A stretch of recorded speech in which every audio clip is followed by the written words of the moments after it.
Assalamualaikum warahmatullahi wabarakatuh. Allahumma sholli wa sallim wa barik alaihi wa ala alihi. Ya Rabbi bil Mustafa balligh maqasidana waghfir lana ma madha ya wasi'al karami.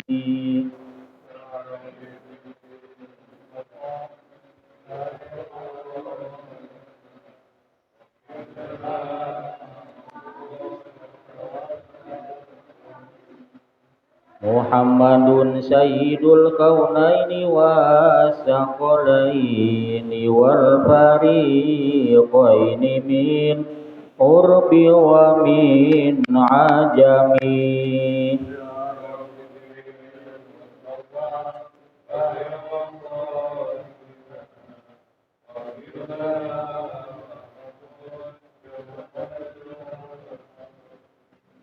Nabiyuna al-amirun nahi fala ahadun abarra fi qawli la minhu wa la na'ami. Ya Rabbi bil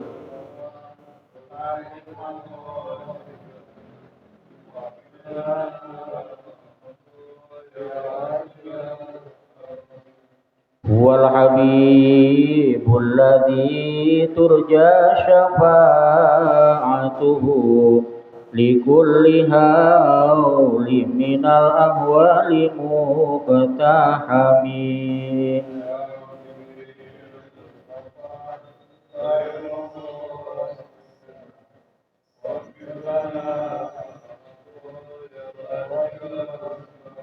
Maulaya sholli wa sallim daiman abada ala habibika khairil khalqi kullihim.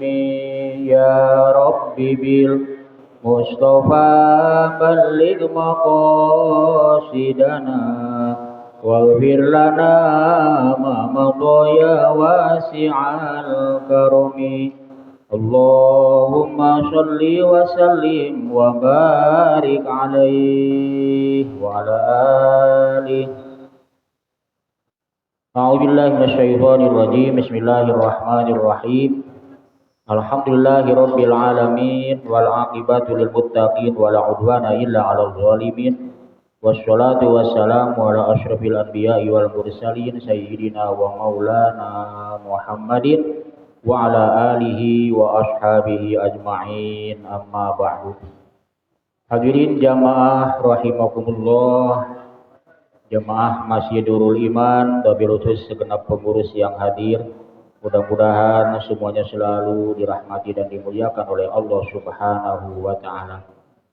Marilah kita senantiasa memanjatkan puji syukur kita kehadirat Allah Subhanahu wa ta'ala atas limpahan nikmat serta karunia-Nya, termasuk pada sore hari ini kita dapat melaksanakan kewajiban kita, yakni melaksanakan sholat maghrib, dan insya Allah kita akan melanjutkan kajian kita, yakni dalam rangka melaksanakan ibadah thalabul ilmi.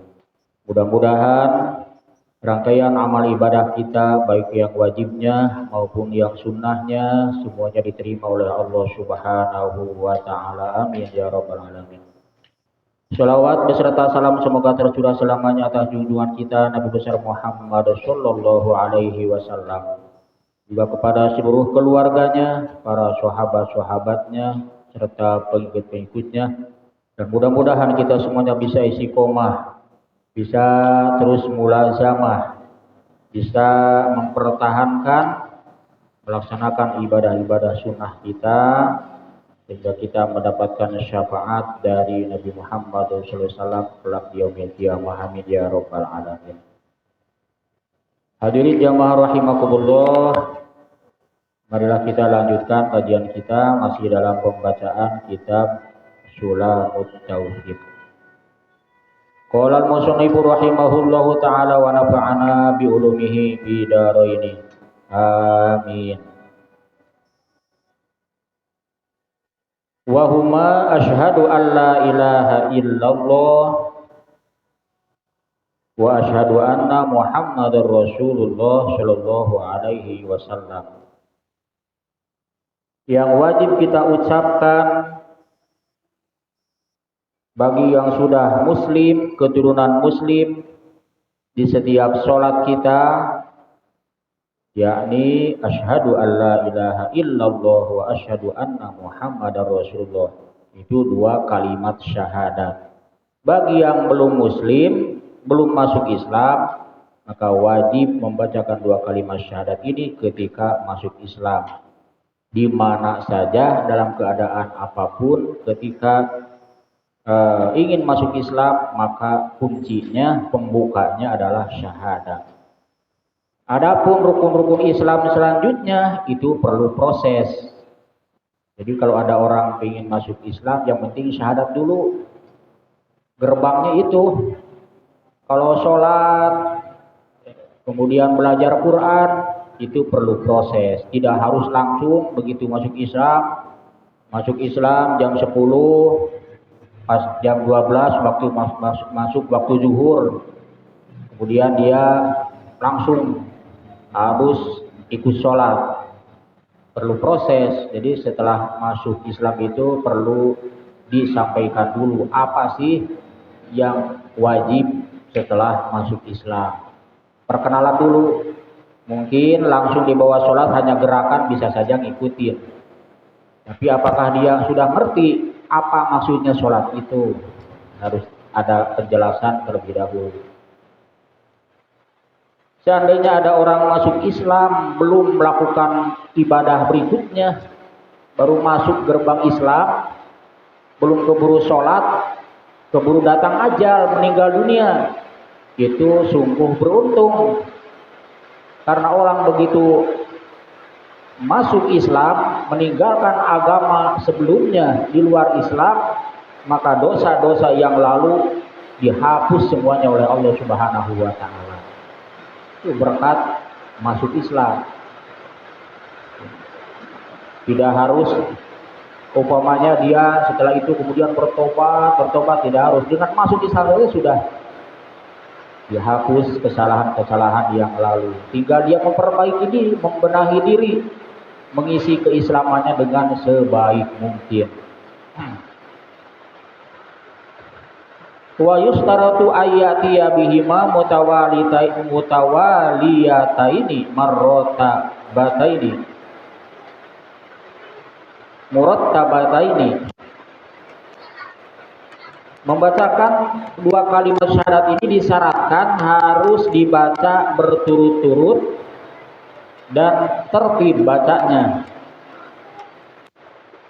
Jadi jangan asyhadu alla ilaha illallah kemudian ada selingan dulu ngomong-ngomong yang lain baru wa asyhadu anna Muhammad. Enggak bisa, harus mutawaliyataini, harus disambungkan. Jangan terpisah dengan bicara yang macam-macam. Asyhadu an la ilaha illallah wa asyhadu anna Muhammadar Rasulullah. Wa ayyantiqu bihima bil arabiyah, dan membaca syahadat tidak bisa diganti dengan artinya, harus dengan kalimat bahasa Arab.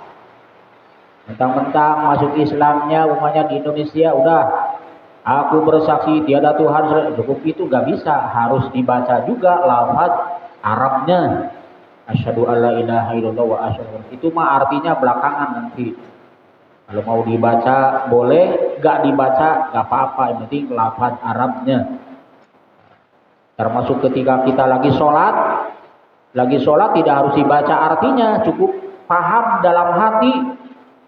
Ketika habis tahiyat baca asyhadu alla ilaha illallah wa asyhadu anna Muhammadar Rasulullah, cukup hati kita paham maknanya, yaitu aku bersaksi sesungguhnya atau bahwa sesungguhnya tiada Tuhan yang wajib disembah kecuali Allah, dan aku bersaksi bahwa Nabi Muhammad adalah utusan Allah. Cukup dalam hati, tidak harus kemudian artinya dibaca setelah baca syahadat tersebut.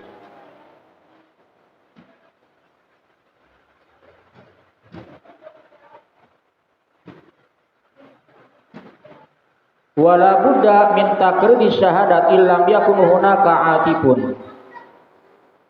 Seandainya tidak ada huruf atop di tengahnya, yaitu wawu, asyhadu alla ilaha illallah wa asyhadu. Tidak ada wawu, asyhadu alla ilaha illallah, asyhadu anna muhammadar rasulullah, kapa itu juga cukup. Karena wawu yang ada wa itu, wa asyhadu itu wawu namanya huruf atop, huruf penyambung. Penyambung antara asyhadu alla ilaha illallah disambungkan dengan asyhadu anna muhammad rasulullah. Alat penyambungnya huruf atop yaitu wa. Seandainya gak disebut wa-nya, langsung asyhadu anna muhammad rasulullah, itu kafa cukup.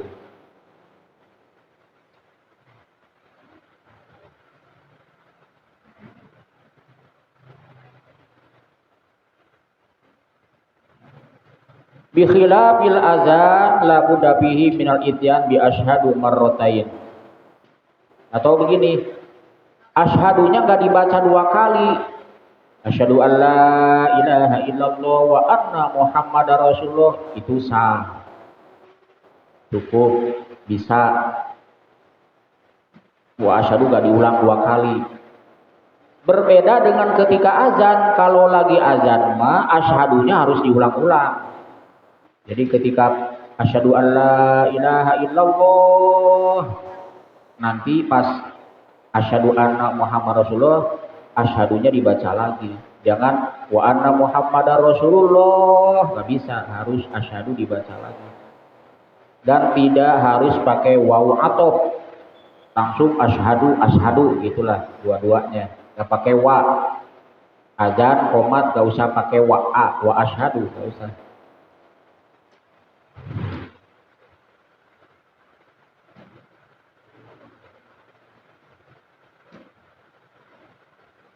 Ada sebagian ulama berpendapat seperti Imam Shibro Malisi, itu tidak boleh tidak asyhadunya dibaca lagi dalam syahadat. Ada yang berpendapat seperti itu, tetapi di dalam jumhur ulama itu gak masalah, gak dibaca dua kali ketika baca asyhadu alla ilaha illallah wa anna muhammadar rasulullah. Cuman kalau lebih aman, kita seperti dalam sholat dibaca aja asyhadu alla ilaha illallah wa asyhadu anna muhammadar rasulullah. Jadi wa asyhadunya diulang dua kali. Kita sudah biasa begitu, sudah enak begitu, sudah seperti itu saja.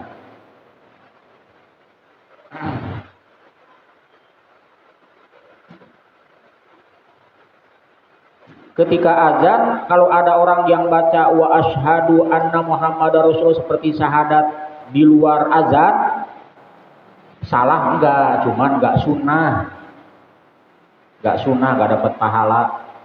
Jadi kalau kita baca syahadat ketika sholat pakai wa asyhadu, ketika azan langsung asyhadu anna muhammad, enggak dibaca wa-nya, enggak apa-apa, enggak bahaya. Kalau ada orang baca wa-nya dibaca asyhadu alla ilaha illallah, kemudian pas wa asyhadu anna muhammadar rasulullah dibaca wa-nya, itu juga salah fatal, hanya enggak sunnah. Jadi kalau sunnahnya mah wa-nya dalam azan enggak usah dibaca, itu sunnahnya seperti itu. Haram enggak. Jangan kemudian ada orang azan, apalagi yang masih belajar anak-anak, wa-nya dibaca wa asyhadu anna muhammadar rasulullah, wah dibentak-bentak, salah kamu. Bos, besok gak usah azan lagi. Marah-marahin gitu, dianggap salah fatal sampai dilarang azan lagi. Itu gak bagus. Cukup diingetin saja, utamanya gak usah pakai wa. Yang kedua asyhadu alla ilaha illallah, langsung aja asyhadu anna muhammadar rasulullah dalam azan. Itu bukan pelanggaran pakai wa. Nah, itu syahadat ya. Kita sudah pada paham mengenai syahadat. Nah, itu syahadat itu merupakan kuncinya di dalam Islam. Disebutnya syahadat ini adalah pembuktian kita bertauhid mengakui bahwa tiada Tuhan. Tuhan itu apa? Tuhan itu yang wajib disembah, dan Tuhan itu yang menciptakan segala sesuatu, itu disebut Tuhan. Ya, yang menciptakan bumi langit Tuhan, yang wajib disembah hanyalah Tuhan. Selain Tuhan gak wajib disembah. Selain yang menjadi Tuhan, gak ada yang bisa menciptakan makhluk sebanyak ini. Kalau ada Tuhan selain Allah, kalau ada Tuhan selain Allah, nyaingin sama Allah, maka alam dunia ini dan juga isinya bakal rusak. Kenapa? Karena otomatis beda pendapat. Kalau Tuhannya ada dua, kata yang satu, umpamanya ini hujan gak boleh turun di sini, kata yang satu lagi turunin, nanti berantem. Makanya mustahil ada Tuhan selain Allah. Yang wajib disembah hanyalah Allah. Yang menciptakan segala makhluk ini pun adalah Allah satu-satunya, gak ada duanya. Asyhadu alla ilaha illallah, yang wajib disembah hanyalah Allah. Sehingga ada yang mengatakan tauhid yang menyatakan tiada Tuhan yang wajib disembah hanyalah Allah disebut tauhid uluhiyah. Ada yang menyatakan tiada Tuhan yang menciptakan alam semesta kecuali Allah disebut tauhid rububiyah. Rob itu yang mengatur, yang mengurus, yang menciptakan, rububiyah. Orang yang rububiyah selain Islam pun menyatakan begitu. Ya, pencipta alam semesta ini adalah Allah, kata mereka. Jadi kalau menurut Islam, selain yang menciptakan juga yang wajib disembah hanyalah Allah. Sehingga mereka hanya menyatakan yang menciptakan doang, sedangkan menyembahnya kepada selain Allah. Asyhadu alla ilaha illallah maknanya, wa mana asyhadu alla ilaha illallah. Artinya kalimat asyhadu alla ilaha illallah ini kalimat luar biasa. La ilaha illallah itu disebut kalimat tauhid. Kalimat tauhid ini adalah miftahul jannah, kuncinya surga. Kunci pembuka pintu surga atau kunci pembuka gembok surga adalah la ilaha illallah. La ilaha illallah secara kalimat ya harus dibaca. La ilaha illallah dibaca dulu. Jadi diucapkan dengan lisan dulu. Kemudian dipahami maknanya, kemudian dibuktikan dalam perbuatan bahwa tiada Tuhan yang wajib disembah kecuali Allah. La ilaha illallah itu disebut miftahul jannah, pembuka kuncinya pintu surga. Menurut para ulama, la ilaha illallah terdiri dari 8 huruf. La, lam alif 2, ilaha 3 jadi 5. Illa atau la ilaha illallah terdiri dari 8 huruf.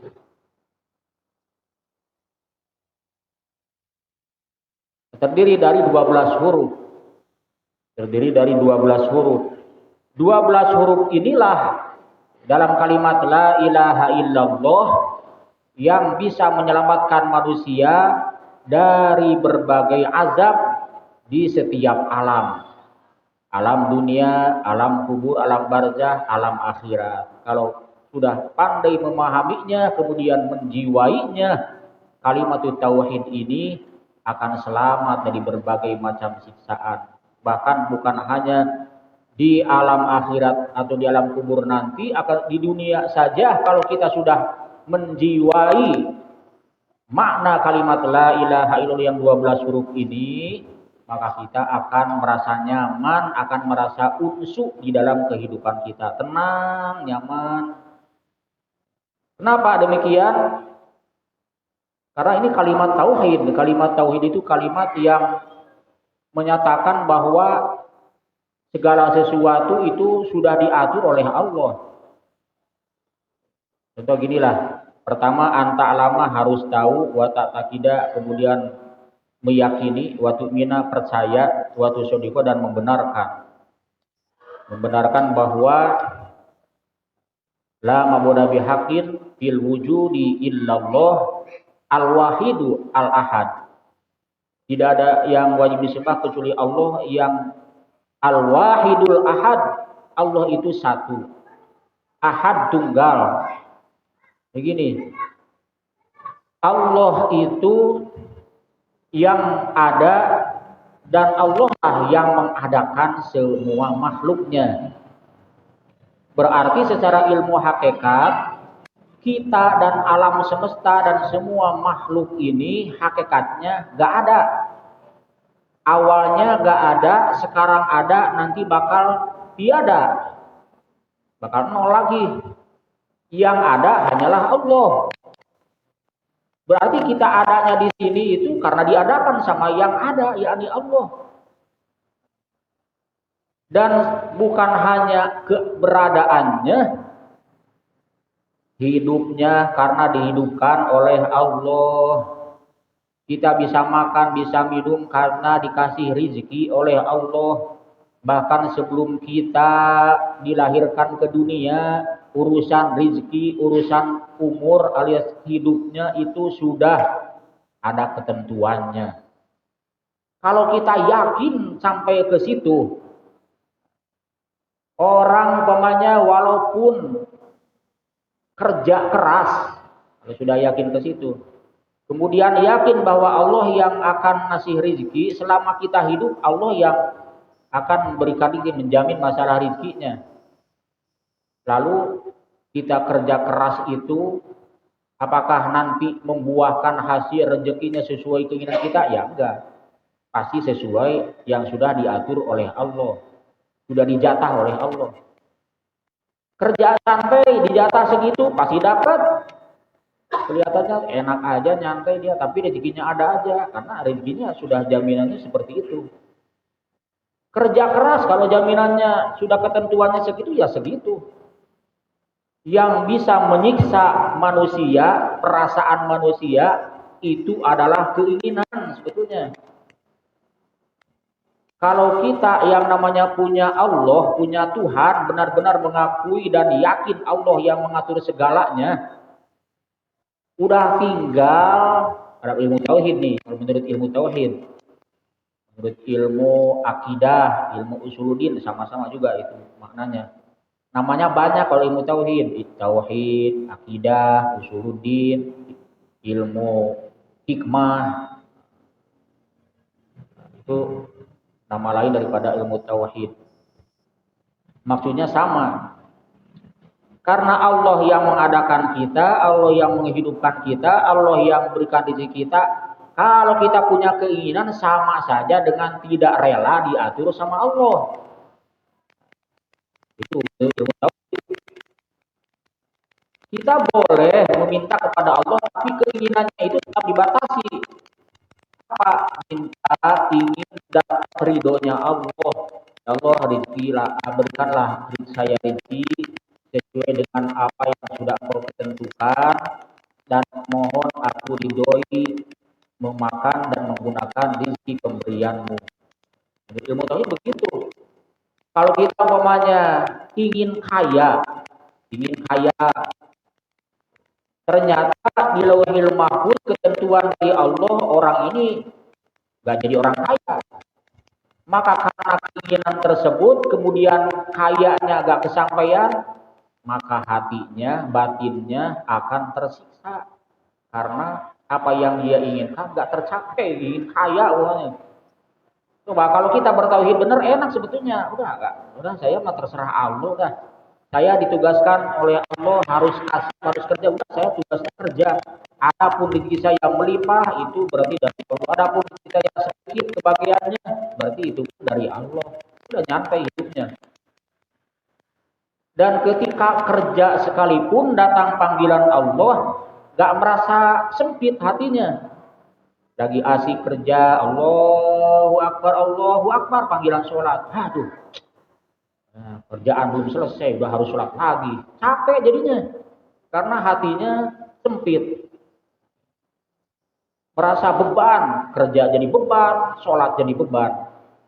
Tapi kalau bertuhan kepada Allah benar-benar, meyakini bahwa yang berikan rezeki Allah, yang ngatur hidupnya dia juga Allah, bahagia yang ngatur bahagia sengsaranya juga Allah, udah enjoy aja.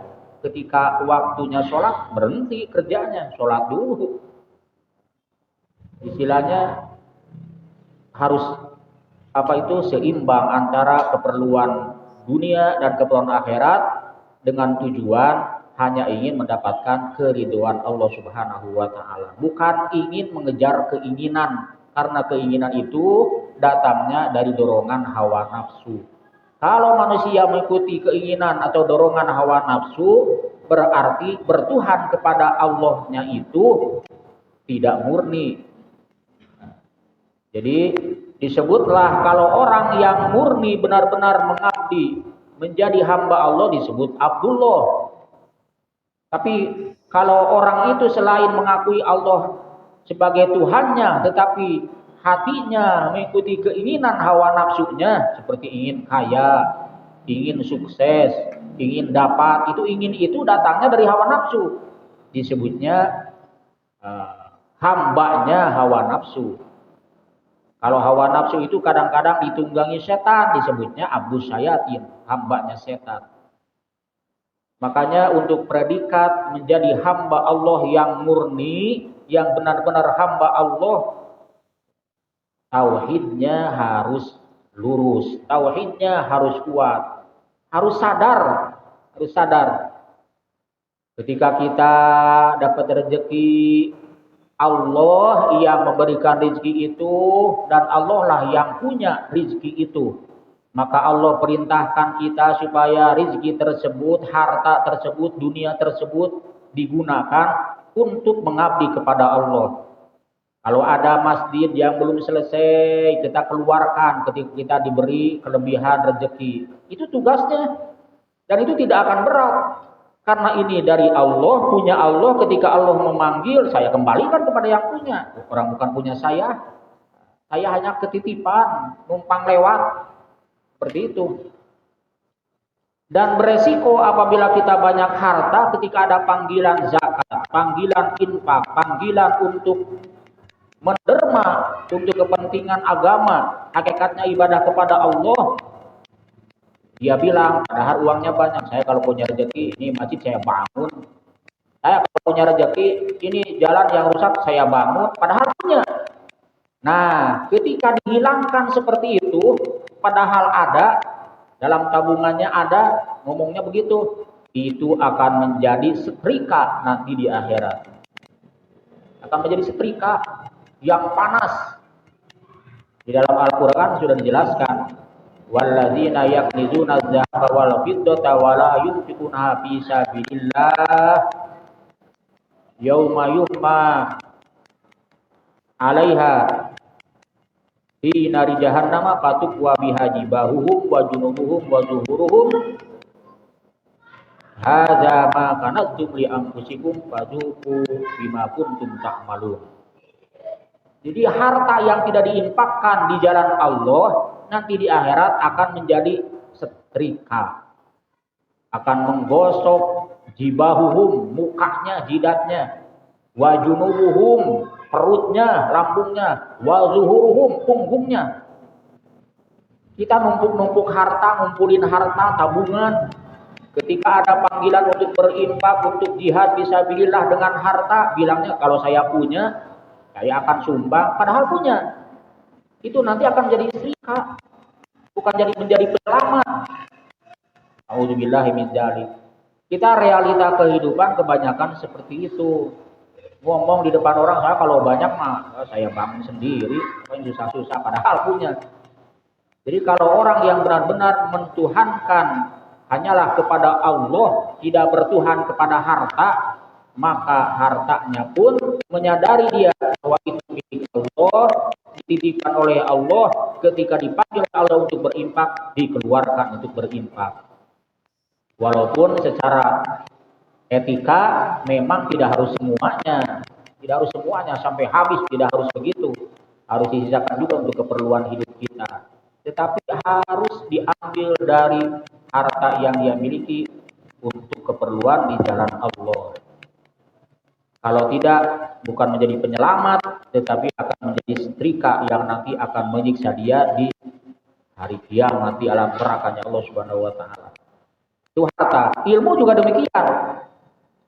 Ketika kita punya ilmu, menjadi orang pintar, ketika mau sholat, kalau benar-benar dia adalah Abdullah, hamba Allah, menuhankan hanyalah Allah, maka ilmunya harus disimpan dulu. Jangan merasa saya paling pintar, saya paling hebat. Saya gak mau jadi makmum, saya harus jadi imam.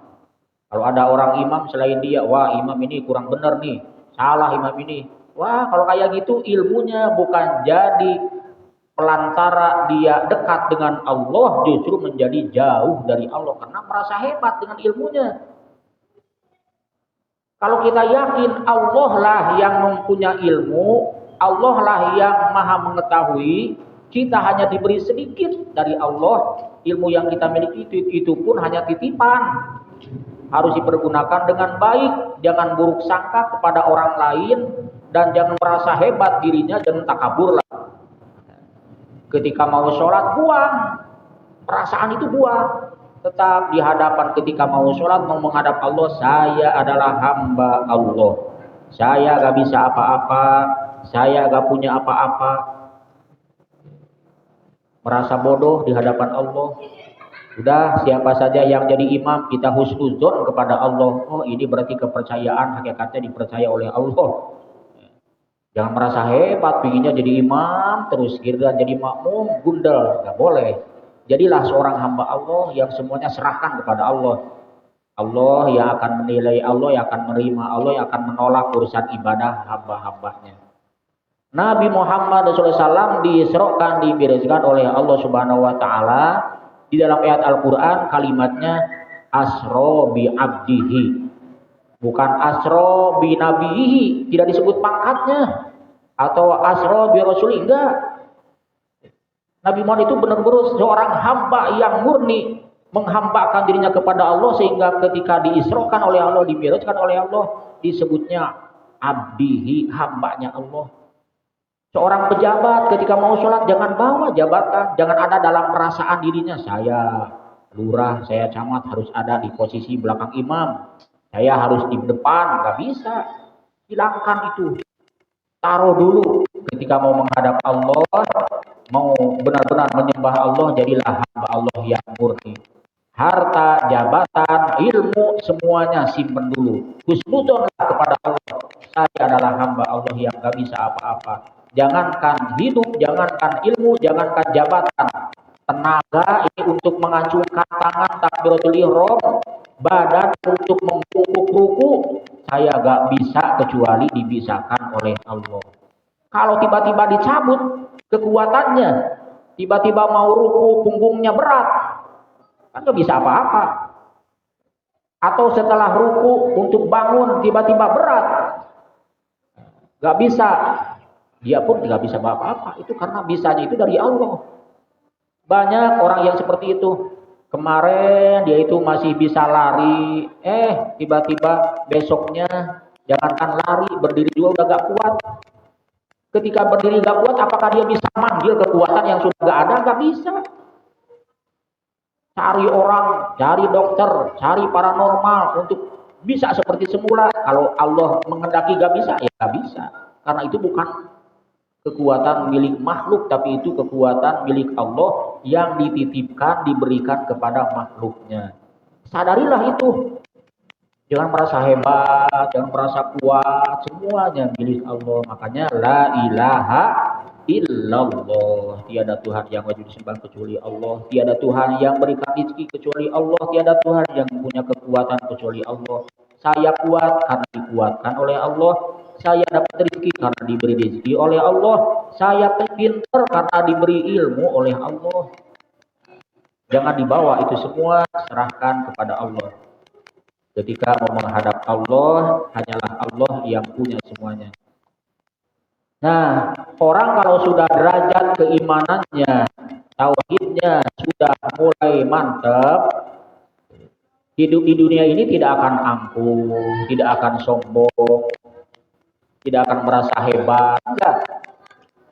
Lihat orang berdosa, lihat orang yang gak pernah sholat, gak menghina, enggak. Ya Allah, Engkau menghendaki orang itu menjadi hamba, menjadi makhluk yang gak pernah mau sholat. Semoga Engkau ya Allah mengampuninya, semoga Engkau Allah menyelamatkannya. Itu Allah, kita gak usah ikut campur. Ikut campur apa? Ikut campur memusuhinya, jangan.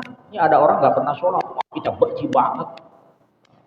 Kalau jangankan umpamanya bersama-sama duduk, berbincang-bincang, ketemu juga gak mau, males gua ketemu dengan dia, gak pernah sholat, gak usah ikut campur. Kita berhubungan sesama manusia, sesama makhluk Allah ya biasa aja. Urusan sholatnya itu urusan Allah, nanti yang akan menyiksanya atau mengampuninya itu urusan Allah. Nah, gak usah ikut memusuhi. Tapi ingkar masalah umpamanya dia diajak sholat kemudian gak mau, saya ingkar orang seperti itu kok diajak sholat gak mau, kita sudah mengajak, ya sudah saat itu saja, selanjutnya serahkan kepada Allah, karena Allah lah yang punya, Allah menakdirkan dia seperti itu.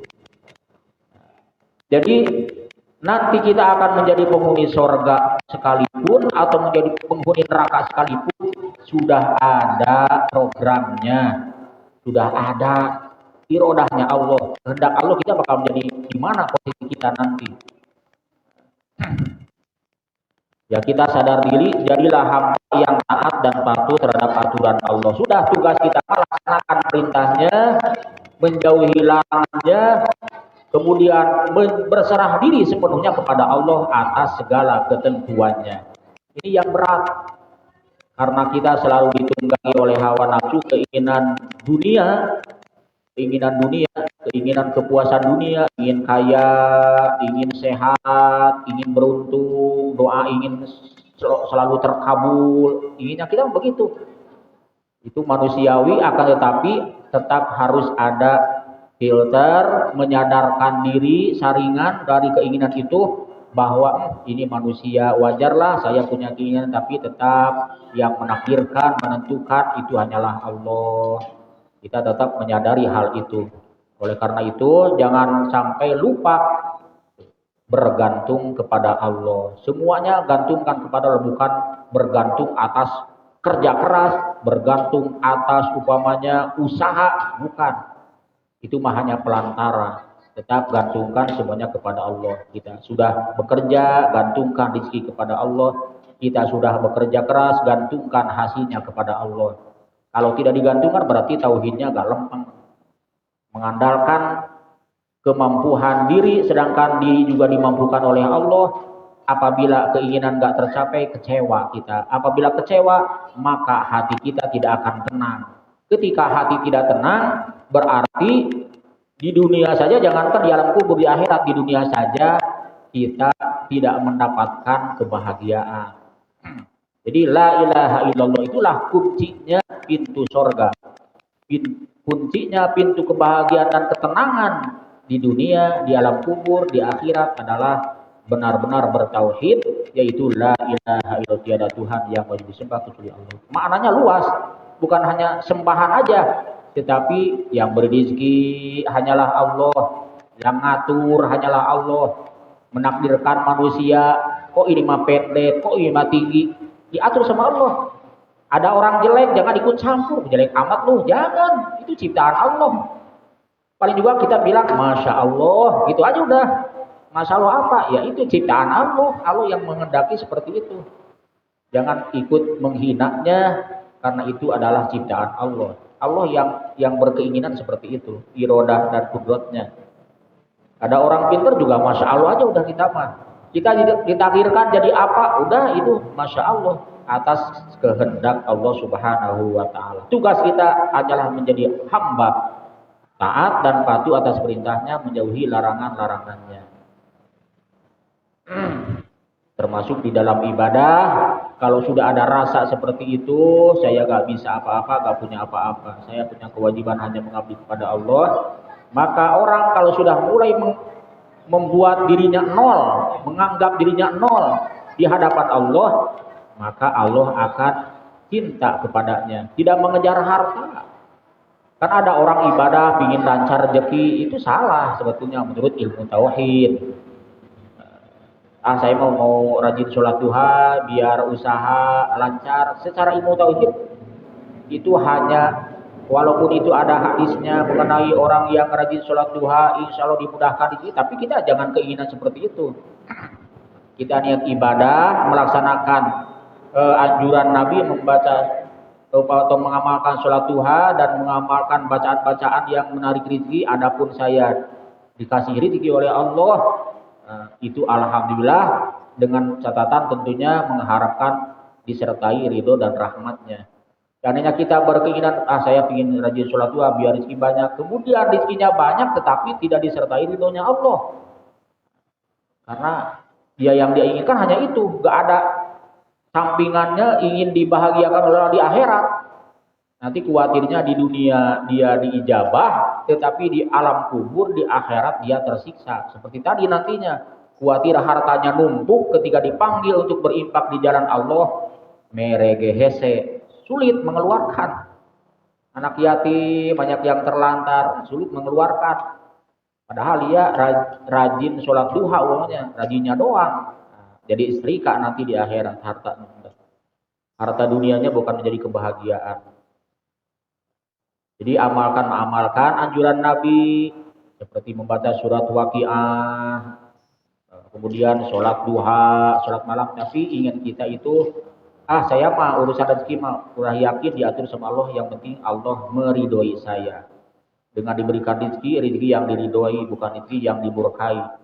Rezeki yang dimurkai disebutnya istidraj. Istidraj itu pemberian disertai dengan murka. Nantinya kalau istidraj itu pemberian disertai dengan murkanya, bukan menjadi kebahagiaan, tapi menjadi kesengsaraan. Jadi sumpek hidupnya. Berimpak sayang. Jangankan dipakai untuk orang, untuk dirinya juga berat. Uang banyak, mau jajan masih mikir. Wah, somai mahal, bakso mahal, mendingan diem. Padahal uang banyak. Jangan untuk orang lain, untuk dirinya juga sulit. Kenapa? Karena yang dikejarnya ya itu tadi. Bukan semata-mata ingin dapat ridho Allah. Nah ketika seperti itu bahaya, jadi setrika nanti di akhirat, ditimbun terus. Jadi kalau kita maunya punya harta, gunakanlah sesuai apa yang dibutuhkan.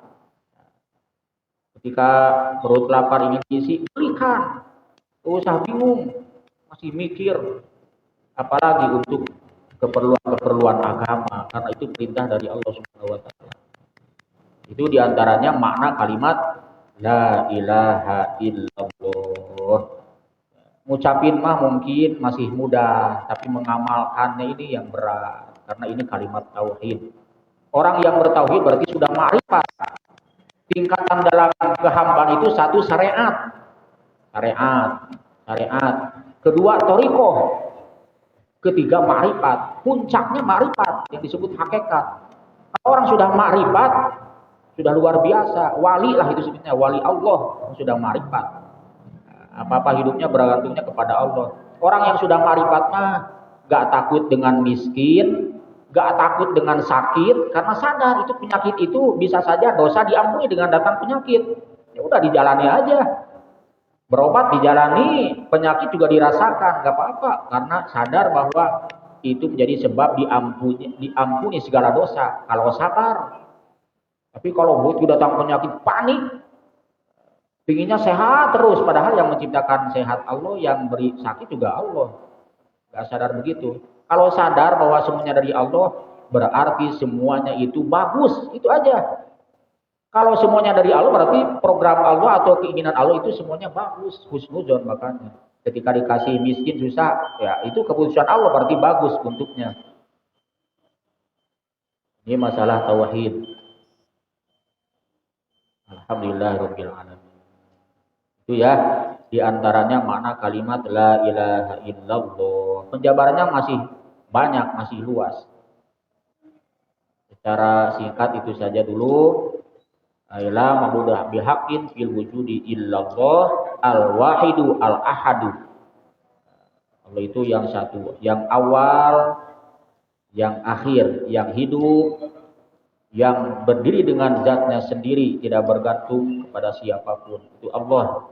Jadi makna la ilaha illallah harus tahu sifat 20. Harus tahu wujud, qidam, baqa, mukhalafah, lil hawadis. Nanti kalau kita paham itu, kemudian menjiwai, hidup kita akan tenang, nyaman, santai, gak gelisah, gak panik, santai aja.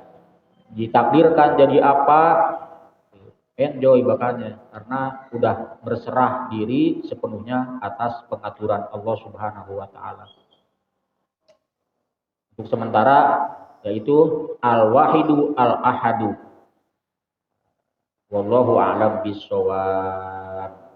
Al-awwal alladzi la labtida'a li wujudihi, al-qadim, al-hayyu, al-qayyum. Mudah-mudahan pembacaan kitab Sulamut Taufik pada kesempatan kali ini, apabila ada atau tepat dengan apa yang ada di dalam kitab ini, itu hakikatnya datang dari Allah. Kalau ada keliru atau salah itu dari kebodohan saya pribadi, mohon dibukakan pintu maaf. Mudah-mudahan Allah Subhanahu wa taala memaafkan kita semuanya, dan mudah-mudahan kita selalu mendapatkan keberkahan dari Allah Subhanahu wa taala, diberkahi umur kita, diberkahi rezeki kita, diberkahi ilmu kita. Amin ya rabbal alamin. Ihdinas siratal mustaqim. Wallahu muwaffiq ila aqwamit thoriq. Wassalamualaikum warahmatullahi wabarakatuh.